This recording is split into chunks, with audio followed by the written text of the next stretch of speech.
First ever factory outlet Mukunda jewellers ఇప్పుడు చందానగర్ లో April 19th గొప్ప ప్రారంభం. నమస్కారం, వెల్కమ్ టు ఐ డ్రీమ్. నేను మీ విజిత.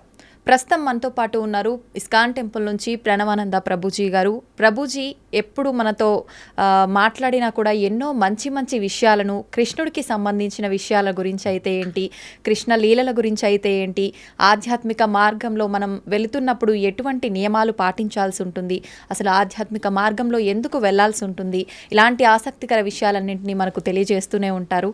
ఇప్పుడు ప్రభుజీతో మాట్లాడి మరిన్ని మంచి మంచి విషయాల గురించి అడిగి తెలుసుకుందాం. హరే కృష్ణ ప్రభుజీ. హరే కృష్ణ ప్రభుజీ. భగవంతుడి అనుగ్రహం అనేది ఇప్పుడు మామూలుగా చెప్తుంటారు కదా ప్రభుజీ, మగవారు ఇంట్లో యజమాని చేసే పూజ వల్ల ఎక్కువ ఫలితం ఉంటుంది, కుటుంబానికి మొత్తం చెందుతుంది. ఆడవారు చేసే పూజా ఫలితం అనేది తనకొక్కతి మాత్రమే చెందుతుంది అని చెప్పి చెప్తుంటారు. ఇది నిజమేనా ప్రభుజీ? ఒకవేళ ఇది నిజమైతే చేసే పుణ్యంలో 50% భార్యకి చెందుతుంది. భార్య చేసే పుణ్యంలో నయా పైసా హస్బెండ్కి రాదు. హస్బెండ్ చేసే పాపంలో 50% భార్య చేసే పాపంలో 50% హస్బెండ్కి చెందుతుంది. హస్బెండ్ చేసే పాపంలో నయా పైసా భార్యకి రాదు. ఓకే. కాబట్టి ఇలా చూసుకుంటే ladies are more fortunate in one sense. కాబట్టి యజమాని ఎందుకు జాగ్రత్తగా నువ్వు ధార్మికంగా ఉండాలి అని చెప్తున్నారంటే, ఎందుకంటే వాడే ఎక్కువ ట్రిత్లో ఉన్నాడనమాట. వాడు చేసిన దానికి చేయని దానికి అనుభవించాల్సింది వాడే, కాబట్టి జాగ్రత్తగా ఉండు అని చెప్పేది.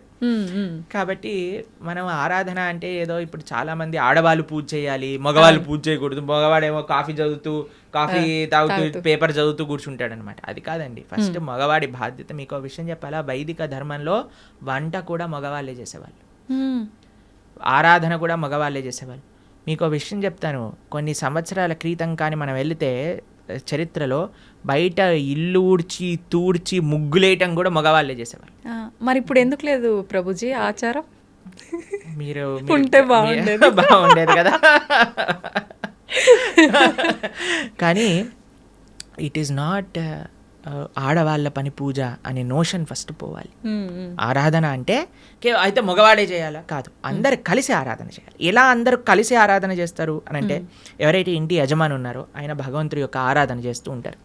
మరి ఇంట్లో ఉండే స్త్రీలు ఏం చేస్తారు? వాళ్ళు చక్కగా భగవంతుడికి నైవేద్యములు తయారు చేసి, భగవంతుడికి పూలమాలలు తయారు చేసి, భగవంతుడికి వస్త్రాలు కుట్టి వీళ్ళు ఆ సేవని సమర్పణ చేస్తారు. పిల్లలు ఏం చేస్తారు? బయటికి వెళ్ళి పూలు, తులసి ఇవన్నీ పట్టుకొని వస్తారు. ఏదైనా రూమ్లో ఆ నాన్నకి అమ్మకి, అమ్మ అక్కడ వంట చేసి ఇక్కడికి వచ్చి అందించి భగవంతుడికి నివేదన చేయడానికి ఇస్తూ ఉంటారు. కాబట్టి పరివారం అంతా కలిసి పూజలో పాల్గొంటుంది అన్నమాట. కాబట్టి ఆరాధన ఎవరు చేయాలి అనే విషయానికి వస్తే, ఇంట్లో ఉండే పురుషులే ఆరాధన చేయాలి అని శాస్త్రం చెప్తుంది.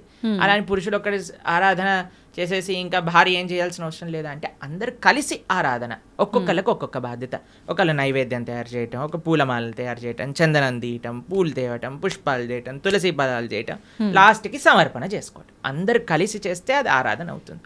అందుకే ఆ family that praise together stays together అని అంటారు. అది చాలా ముఖ్యం. You should pray together. ఒకడు వెళ్ళిపోయి పూజ చేసుకొని వెళ్ళిపోతాడు, దాని తర్వాత ఇంకొకరు వెళ్ళి పూజ చేసుకొని వెళ్ళిపోతారు. అలా కాదు, everybody should together do it అనమాట. అది ముఖ్యం. ప్రభుజీ, కుటుంబ పరిస్థితులను బట్టి సంసార జీవితంలో కొట్టుమిట్టాడుతూ ఉంటారు కొంతమంది. అటువంటి వారు అసలు భక్తి మార్గంలో నడవటం కానీ, దైవారాధన కానీ ఏమీ ఉండవు. మరి వాళ్ళు ముక్తి పొందే మార్గం ఏమైనా ఉంటుందా? ఎవరు కొట్టుమిట్టాడు అన్నాడు సంసార జీవితంలో? ఎవరైనా పీక పట్టుకొని నువ్వు కొట్టుమిట్టాడు సంసారంలో అని చెప్పారా? అది మన చాయిస్. మనం దేనికి సమయం ఇవ్వాలి అని అనుకుంటే దానికి సమయం ఇస్తామండి. మనకి ఏది ప్రియారిటీ, నాకేది ముఖ్యం అంటే దానికి సమయం ఉంటుంది కదండి. ఇప్పుడు చూడండి, బిజీ, మేము చాలా బిజీ, మాకు జపం చేయడానికి టైం లేదు, మేము గుడికి వెళ్ళలేము అనేవాడు ఇలా వాట్సాప్ స్టేటస్ చూసుకుంటూ ఉంటాడు అనమాట. అందరి మొత్తం కాంటాక్ట్లో ఉన్న వాళ్ళందరివి చూస్తూ ఉంటాడు.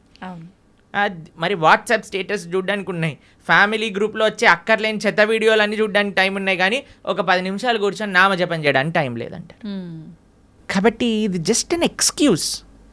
ఎవ్వరు కూడా ఈ ప్రపంచంలో నాకు టైం లేదు అని చెప్పలేరు. టైం లేదు అని అంటే నీ ప్రియారిటీస్ రాంగ్. నీకు ఈ జీవితంలో ఈ శరీరానికి ఎంతైతే ఇస్తున్నావా నువ్వు, అంతే నీ ఆత్మకు కూడా ఇవ్వాలి అని నీకు తెలిసినప్పుడు, దాన్ని ప్రియారిటీగా పెట్టుకున్నప్పుడు సమయం ఏర్పడుతుంది తప్పకుండా. కాబట్టి ఎవ్వరూ మనల్ని ఫోర్స్ చేయట్లేదండి కొట్టుమిట్టాడు సంసారంలో అని. మనమే కాంప్లికేటెడ్గా చేసుకుంటున్నాం. కాబట్టి మనకి ఈ జ్ఞానం వస్తే దీనివల్ల ఏం ప్రయోజనం లేదు, నా భక్తి, నా ధర్మము, నా దేశము, నా సనాతన ధర్మం గురించి మనం కూడా కొద్దిగా ఆలోచన చేస్తే అప్పుడు మన జీవితం బాగుంటుంది, ఈ దేశ భవిష్యత్తు కూడా బాగుంటుంది. ప్రభుజీ, చాలామంది కష్టాలు ఎక్కువగా ఉన్నాయి, ఇంకా నేను తట్టుకోలేను, ఇంకా నాకు అసలు వేరే దారే లేదు అని చెప్పి ప్రాణం తీసుకుంటూ ఉంటారు, ఆత్మహత్యలకు పాల్పడుతూ ఉంటారు. అలా చాలామంది ప్రాణాలు కోల్పోయి కుటుంబం ఇబ్బందులు పడే వాళ్ళు కూడా చాలామంది ఉన్నారు ప్రభుజీ. అటువంటి వారికి మీరు ఇచ్చే ఆత్మహత్య చేసుకోవాలి అనుకుంటున్న వాళ్ళకి ఒక న్యూస్ చెప్తాను. మీరు ఏదైతే బాధతో చనిపోవాలి అని అనుకుంటున్నారో ఇప్పుడు కానీ చనిపోతే దానికి 1,000,000 రెట్లు అయ్యి మరు జన్మలో ఆ బాధ అనుభవించాల్సి వస్తుంది. ఎన్ని రెట్లు? 1,000,000 రెట్లు. ఇప్పుడే నువ్వు భరించలేదు అని అనుకుంటే 1,000,000 రెట్లు అయ్యాక భరించే అవకాశం లేదు కదండి. కాబట్టి యూ కెనాట్ ఎస్కేప్.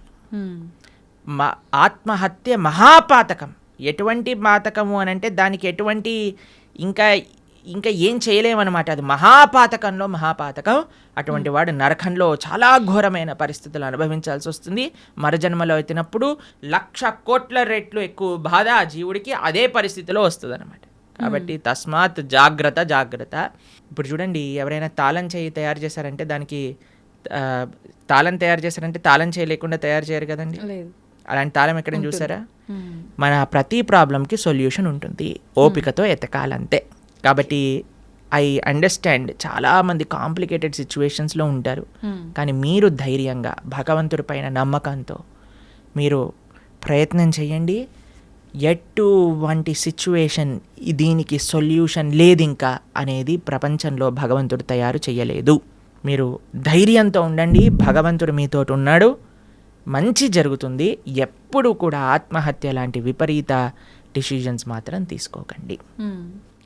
ప్రభుజీ, మీరు అన్నారు అటువంటి పరిస్థితి నుంచి బయటపడే అవకాశం ఉంటుంది, జాగ్రత్తగా ఆలోచించండి. నిజంగా ఆలోచించేంత వీలు ఆ క్షణంలో ఉండదు అనే చెప్పాలి. నిజంగా మనం అంటే వద్దు, మనం ఇలాంటి ఎందుకు లేదు అని అంటే, ఎందుకంటే పిల్లలకి మనం చెప్పట్లేదు కాబట్టి. పిల్లలకి మనం జీవితంలో నుంచి సక్సెస్ ఫస్ట్ రావాలి, 90% ఎక్స్ట్రా, ఐఐటి సీట్ కావాలి, మెడిసిన్లో సీట్ కొట్టాలి. ఎవరైనా చెప్తున్నారా ఏం పర్వాలేదు నాన్న, నువ్వు ఫోటోగ్రఫీ చేసినా పర్వాలేదు, నువ్వు యాంకర్ అయినా పర్వాలేదు అని చెప్తారా పిల్లలకి ఎవరైనా? లేదు.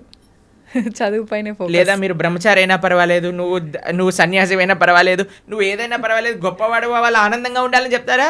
ఇవి అసలే డబ్బులు సంపాదన చేయాలి. డబ్బులు సంపాదిస్తే మంచి భార్య వస్తుంది, మంచి భార్య వస్తే మంచి కట్నం వస్తుంది, మంచి కట్నం వస్తే మంచి విలాసంగా ఉంటారు. దీంతో పిల్లల్ని పెంచామనుకోండి, వాడికి ఇది అయిపోతే నా జీవితం ఫెయిల్యూర్ కదా. ఇవన్నీ మనము మన సమాజాన్ని ఇచ్చే రాంగ్ ఎక్స్పోజర్స్, అక్కర్లేని చెత్త అంతా కూడా నెత్తిలో పెట్టుకోవటం వల్ల వచ్చే అనవసరమైన చెత్త ఆలోచనలు తప్ప ఇవన్నీ ఎవరికి. మీరు చూడండి, సూసైడ్ చేసుకునే వాళ్ళని మీరు కానీ చూసారనుకోండి, అనవసరమైన పిల్లలైతే అసలు అనవసరమైన విషయాలకి మార్కులు తక్కువ వస్తాయేమో అని ఒక ఆవిడ సూసైడ్ చేసుకుందట, మార్కులు వచ్చాక ఫస్ట్ ర్యాంక్ వచ్చిందట. ఇలాంటి కేసులు విన్నారా? Love failure. అలాంటి లవ్ ఫెయిలియర్ వాళ్ళందరినీ నాకే అనిపిస్తుంది వీళ్ళు నిజంగా చచ్చిపోయే వాళ్ళని కాదు, వీళ్ళని నిజంగా తల్లిదండ్రులే బాగా గుణపాఠం నేర్పించాలని. చిన్న చిన్న పిల్లలండి, 10th క్లాస్ పిల్లలు, ఇంటర్మీడియట్ చదివే వాళ్ళు, ఇంజనీరింగ్ చేసేవాళ్ళు, వాళ్ళకి డబ్బులన్నీ ఎందుకు పిల్లలకి ఎందుకు పంపిస్తున్నామండి? మనం ఏమన్నా లవ్వులలో ఉండమని పంపిస్తున్నారా, లేదా బాధ్యతాయుతంగా చదువుకొని ముందుకెళ్ళాలని పంపిస్తున్నారా? అవును ప్రభుజీ, చదువుకో. కాబట్టి ఇవన్నీ ఎందుకు పిల్లల లోపలికి ఈ ప్రేమ, ఈ ఇన్సెక్యూరిటీస్, ఇవన్నీ ఎందుకు వచ్చాయి అని అంటే మనకుండే రాంగ్ ఎక్స్పోజర్. సినిమాలు, సీరియళ్ళు, ఎక్కడ పడితే అక్కడ చెత్త కదండి మనం చూసేది. ఆ చెత్త అంతా ఉన్నప్పుడు చెత్త ఆలోచనలే వస్తాయి. దాన్ని ఇంగ్లీష్లో good in good out, bad in bad out principle అంటారట. Good in good out. మనకి ఏదైతే మంచి ఆలోచనలు ఉన్నాయో, మంచి ఆలోచనలు కానీ, మంచి దృశ్యాలు కానీ, మంచి సాంగత్యం కానీ మనకు ఉందనుకోండి, మంచి ఆలోచనలు వస్తాయి. ఏ కష్టం వచ్చినా సరే, అయ్యా ఏదో ఒక కష్టం ఉన్నా సరే తండ్రి, it is common for everybody, కాబట్టి బయటకు వస్తాయి. ఎందుకంటే సినిమాలలో కష్టాలు చూపించరు కదండి. సినిమాలలో ఏం చూపిస్తారు? అంతే శుభం శుభం హ్యాపీ కార్డ్ వేసేస్తారు అనమాట లాస్ట్కి. హి లివ్డ్ హ్యాపీలీ ఫర్ ఎవర్. కానీ తర్వాత తెలుస్తుంది పెళ్ళి అయ్యాక సార్ నిజాం బాధలు స్టార్ట్ అవుతాయని పెళ్ళిళ్ళలో సినిమాలలో చూపిస్తారా? వాడు ఏదో ప్రేమ ఇది చేసేసుకుంటాడు, తర్వాత లాస్ట్కి విలన్ తోటి ఫైటింగ్ అయిపోతుంది, ఇద్దరు పెళ్లి చేసుకుంటారు, హ్యాపీ అయిపోతుంది. పెళ్ళి అయ్యాక ముందుంది ముసల పండగ, అది తెలియదు కదా వీడికి. అవును. కాబట్టి మనం అన్ని మంచి మంచి విషయాలు, అందుకే ఇప్పుడు చాలాసార్లు మేము ఎప్పుడైనా ఇన్స్టాగ్రామ్లో చూసామనుకోండి, real life and real life అని పంపిస్తుంటారు. రియల్ లైఫ్ అంతా బాగానే ఉంటుందండి, అందరూ కూడా మీరు స్క్రీన్ పైన చూసి అది చేస్తూ ఇది చేస్తూ వాళ్ళు ఇంత వీళ్ళు ఇంత అని. కానీ ప్రతి ఒక్కళ్ళ జీవితంలో బాధలు ఉన్నాయి. ఇది ఫస్ట్ అర్థం చేసుకోవాలి. మనకొక్కడికే బాధ ఉంది, ప్రపంచం అంతా ఆనందంగా బ్రతుకుతున్నారు అనే అపోహ నుంచి బయటికి రావాలి. ఈ అపోహ ఫస్ట్ మనకు ఉండకూడదు. అందరూ బాగున్నారు, నేను ఒక్కనే బాధపడుతున్నా. అది కాదయ్యా, అందరూ నువ్వు బయటికి వెళ్ళినప్పుడు ఎలా అయితే ఆనందంగా నటిస్తున్నావో అందరూ అలానే నటిస్తున్నారు. ఎవడు బాగున్నాడు అని అంటే ఎవరైతే మన శుద్ధి అహంకారంతో భగవంతుడిని ఆశ్రయించిన వాడు తప్ప మిగతా వాళ్ళందరూ బాధల్లో ఉన్నారు. ఇది 110% సత్యం. ఎక్కడ సైన్ చేయమన్నా మేము సైన్ చేసి ఇస్తాం. ఎందుకంటే ఇది శాస్త్రవాక్కు. సవై పుంసాం పరోధర్మో యతో భక్తిర్ అదోక్షచే అహైతుకి అప్రతిహత ఏ ఆత్మ సుప్రదీయతే. ప్రశాంతత కావాలి అంటే భగవంతుని ఆశ్రయించాలి. There is no other way out. ప్రభుజీ, ఒకసారి ఆత్మ శరీరాన్ని విడిచి వెళ్ళిన తర్వాత మళ్ళీ ఎంత కాలం పడుతుంది మళ్ళీ ఒక జీవిలో రావటానికి? ప్రాణం అంటే ఏమంటారు, అది ఒక జన్మ తీసుకోవడానికి అన్నమాట. అది ఎవరికి ఎంతసేపు వాడు నరకంలో ఉంటాడో, ఎంతసేపు స్వర్గంలో ఉంటారో, ఎంత తొందరగా, అవన్నీ ఇంకా మనం చెప్పలేం. చాలా కాంప్లికేటెడ్ కర్మ సిద్ధాంతం అంటే. దానికి ఏం స్పెసిఫిక్ పారామీటర్స్ లేవు. మనతోటి అయినప్పుడే మనకు తెలుస్తుంది ఎన్ని రోజులు ఉన్నాం, మనం ఎక్కడ ఉన్నాం అనేది. కాబట్టి తప్పకుండా ఒక శరీరం నుంచి వదిలిపెట్టి వెళ్ళాక కొన్ని రోజులు ఆ జీవాత్మ అలానే తిరుగుతారు అని చెప్తారు. అందుకే మనము మంచి పుణ్యకర్మలన్నీ చేయడానికి ప్రయత్నం చేస్తాం. 10, 11, 12 అట్లా ఒక్కొక్కరికి ఒక్కొక్క పద్ధతులు ఉంటాయి. దాని తర్వాత వాళ్ళు అక్కడ నుంచి స్వర్గాది లోకములకు, నరకాది లోకములకు వెళ్ళి వాళ్ళ పాప పుణ్యాలన్నీ అనుభవించి మళ్ళీ ఇంకొక శరీరంలోకి దాల్చడానికి ఈ భూలోకంలోకి రావాల్సి వస్తుంది. లేదు, ఆయన చాలా భాగవతోత్తముడు, భగవంతుడికి శరణాగతి చేసి భక్తి చేసిన వాళ్ళు, పుణ్యంతో సంబంధం లేదు, పాపంతో సంబంధం లేదు, సాయిగా యత్గత్వా నా నివర్ధంతే తద్ధామ పరమమ్మ, భగవంతుడి యొక్క లోకానికి చేరుకున్నారనుకోండి, ఇంకా మళ్ళీ పుట్టాల్సిన అవసరం లేదు, పుణ్యము లేదు, పాపం లేదు, ఏ గోల లేదు, ఆనందంగా భగవంతుడి యొక్క సేవలో ఉండొచ్చు. మన సనాతన ధర్మంలో మీరు అర్థం చేసుకోవాల్సినవి 3 ఉన్నాయండి. ఏంటి ప్రభుజీ? ఒకటి పాపం, అంటే మనం చేసే తప్పుడు వాటికి వచ్చే ఫలితాన్ని పాపము అని అంటారు. 2 పుణ్యం, మనం చేసే మంచి పనులకి మనకి రిటర్న్గా వచ్చేది పుణ్యం. ఇంకొకటి 3వది ఉందండి, దాన్ని భక్తి అని అంటారు. భక్తి పుణ్యానికి సంబంధం లేదు, పాపానికి సంబంధం లేదు. ఇది సపరేట్ బ్యాంక్ అకౌంటే. ఎప్పుడైతే మనం ప్రేమతో భగవంతుడిని ఆశ్రయిస్తామో అది పుణ్యం కాదు, అది భక్తి సుకృతి అంటారు. భక్తోన్ముఖ సుకృతి అని అంటారు. ఎవరైతే భక్తి చేస్తారో అటువంటి వాళ్ళు నా స్వర్గానికి వెళ్ళరు, నా నరకానికి వెళ్ళరు. వాళ్ళు వెళ్ళేది భగవంతుడి యొక్క లోకానికి. స్వర్గానికి వెళ్ళినా, నరకానికి వెళ్ళినా, ఇంకా ఏ దేవత యొక్క ప్రపంచానికి వెళ్ళినా సరే, లోకానికి వెళ్ళినా సరే, కృష్ణుడు భగవద్గీతలో చెప్తారు, ఆ బ్రహ్మ భువనాలోక పునరావృత్తినో అర్జున. ఇక్కడ నుంచి బ్రహ్మలోకం అంటే అన్నిటికంటే టాప్ మోస్ట్ లోకం అనమాట. అక్కడ వరకు వెళ్ళిన వాళ్ళు కూడా మళ్ళీ పుట్టాల్సిన అవసరం ఉంటుంది. ఎప్పుడైతే మాముపేత్యత్తు కౌంతయ్య, నన్ను ఆశ్రయించిన వాళ్ళు, ఎవరు చెప్తున్నారు నన్ను అని అంటే కృష్ణుడు అర్జునుడితో చెప్తున్నారు, నన్ను ఆశ్రయించిన వాళ్ళకి మళ్ళీ పుట్టుక అనేది ఉండదు అనే విషయం చెప్తున్నారు. కాబట్టి మనం పుణ్యం పైన ఫోకస్ చేయకూడదు, పాపం పైన ఫోకస్ చేయకూడదు, మనం భక్తి పైన ఫోకస్ చేయాలి. ఇది పర్మనెంట్ సొల్యూషన్ అనమాట. ఓకే ప్రభుజీ, భక్తి వేరు, భగవంతుణ్ణి తెలుసుకోవడం వేరా ప్రభుజీ? 2 ఒకటేనా? భక్తి మార్గంలో మొట్టమొదటి అడుగు శ్రవణం, అంటే భగవంతుడి గురించి తెలుసుకోవడం. ప్రహ్లాదుని హిరణ్యకశిపుడు అడుగుతారు, అయ్యా నువ్వు స్కూల్కి వెళ్ళావు కదా, బోర్డింగ్ స్కూల్, హాస్టల్కి వెళ్ళావు కదా, ఏం నేర్చుకున్నావు అని అంటే, శ్రవణం కీర్తనం విష్ణు. శ్రవణం అని అంటే భగవంతుడి గురించి వినటము. భక్తి అంటే ఏదో పూజలు చేసేసి, ఇక్కడ నుంచి 1000 పూలు పట్టుకొచ్చేసి, ధూపాలు వేసేసి, నోములు ఇచ్చేసి, లక్ష పూలలతో పూజ చేసేసి, ఒక లీటర్ల అభిషేకాలు చేసి, ఇది కాదండి భక్తి అంటే. భక్తి అంటే భగవంతుడి గురించి వినటం.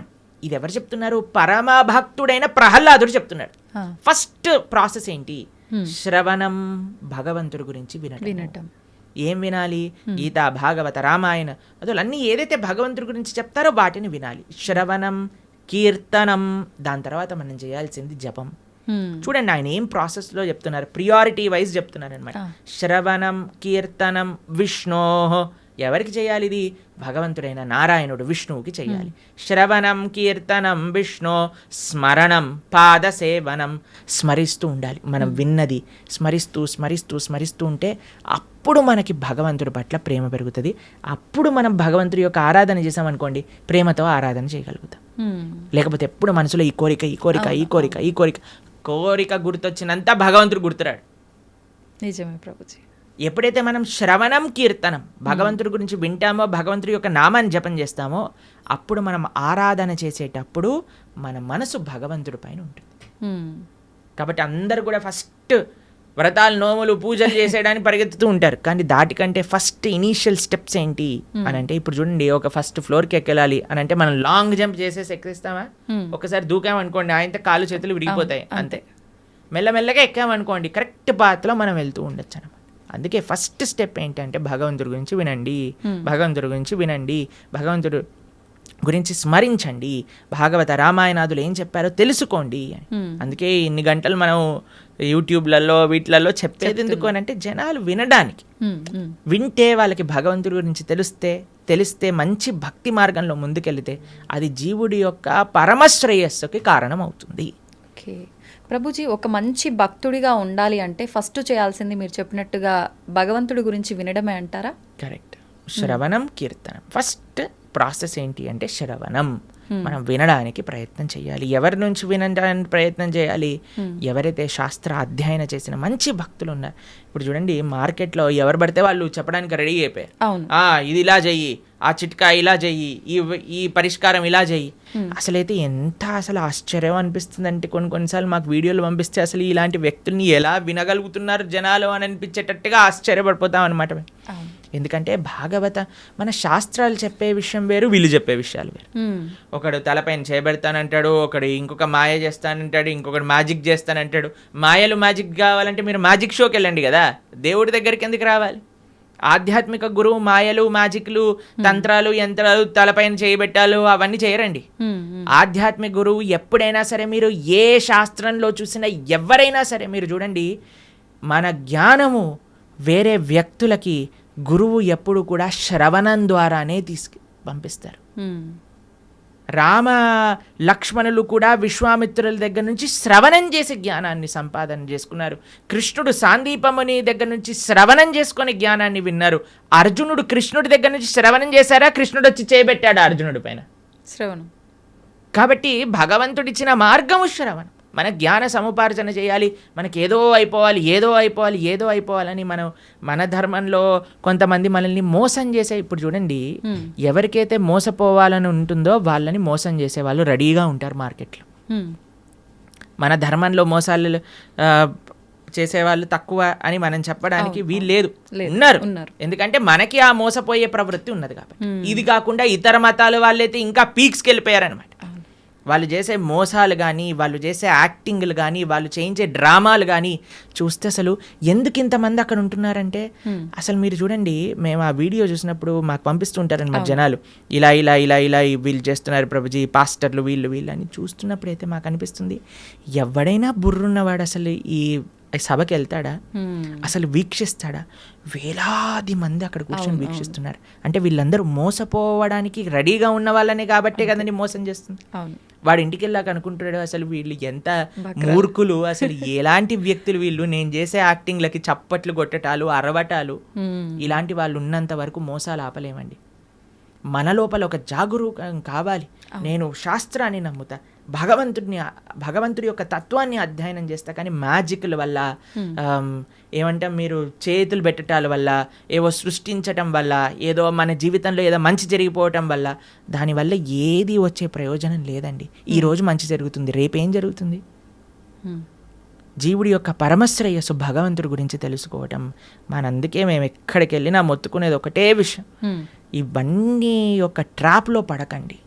మన మానవ జన్మ ఎన్నో సంవత్సరాల తర్వాత మనకి రేర్గా దొరికిన ఈ అవకాశాన్ని మంచి మార్గంలో ఉపయోగించుకోండి అనే మేము అందరం ప్రార్థన చేస్తూ ఉంటాం అందరికీ కూడా. ఎందుకంటే మాకు అనిపించేది ఏంటి అంటే, పాపం ఇలాంటి వాళ్ళ ట్రాప్లలో పడే వాళ్ళు చెడ్డవాళ్ళు కాదండి. భగవంతుడి గురించి తెలుసుకోవాలి అనుకుంటే కదా వాళ్ళు ఇలాంటి బాబాల దగ్గరికి లేదా ఇలాంటి వ్యక్తుల దగ్గరికి వెళ్ళేది. కానీ మేము అనుకునేది ఏంటి అంటే, మంచి మార్గం కానీ వాళ్ళు తెలుసుకోగలిగితే వాళ్ళ జీవితం పండిపోతుంది. మన శాస్త్రం ఏం చెప్తుంది తెలుసా? ఇలాంటి చెడు వ్యక్తుల వల్ల వెళ్ళే వాళ్ళ పరిస్థితి ఎలా ఉంటుందట అంటే, సగం మింగిన కప్పలాగా ఉంటుందట. పాము ఒక పెద్ద కప్పని పట్టేసుకుంటుంది. ఎంత పెద్దగా ఉంటుందంటే ఆ కప్ప లోపలికి మింగలేదు, బయటికి వదలలేదు. అలాంటి పరిస్థితులు చిక్కుకుపోతారు. కాబట్టి మీ అందరికీ మేము చేసే ప్రార్థన ఏంటి అంటే, ఎవరైతే శాస్త్రాన్ని అధ్యయనం చేశారో, శాస్త్రపరంగా శాస్త్రసమ్మతంగా మాట్లాడతారో, ఎవరైతే వైదిక సనాతన ధర్మాన్ని ఆచరిస్తూ ఉన్నారో, ఇప్పుడు ఏంటంటే అండి, కలియుగంలో ఎంతోమంది దేవుళ్ళని మ్యానుఫ్యాక్చర్ అయిపోయారు. ఎక్కడ చూసినా వీడి దేవుడు అంటాడు, వాడి దేవుడు అంటాడు, అందరినీ దేవుళ్ళు అనటం ప్రారంభం చేశాం. కానీ ఒక్క విషయం, భగవంతుడు అనేవారు ఎవరైనా ఉంటే అది వేదములు ప్రతిపాదన చేసిన వారు మాత్రమే. కాబట్టి శాస్త్రీయంగా ఎవరైతే ప్రామాణికంగా దైవము అని చెప్పారో వాళ్ళ గురించి తెలుసుకోవటం శ్రేయస్సు. ఆ శాస్త్రీయమైన గ్రంథాలను అధ్యయనం చేయడం శ్రేయస్సు. కానీ మొన్న ఒక 50 సంవత్సరాల ముందో 70 సంవత్సరాల ముందో పుట్టిన గ్రంథాలని మనం చదవాల్సిన అవసరం లేదు. మనం చదవాల్సిన ఏదైనా వాంగ్మయం ఉంటే అది వ్యాసుడిచ్చిన వాంగ్మయం మాత్రమే. అది చాలా ముఖ్యం. ఓకే, హరే కృష్ణ. ధన్యవాదాలు ప్రభుజీ, మంచి విషయాలు తెలియజేశారు.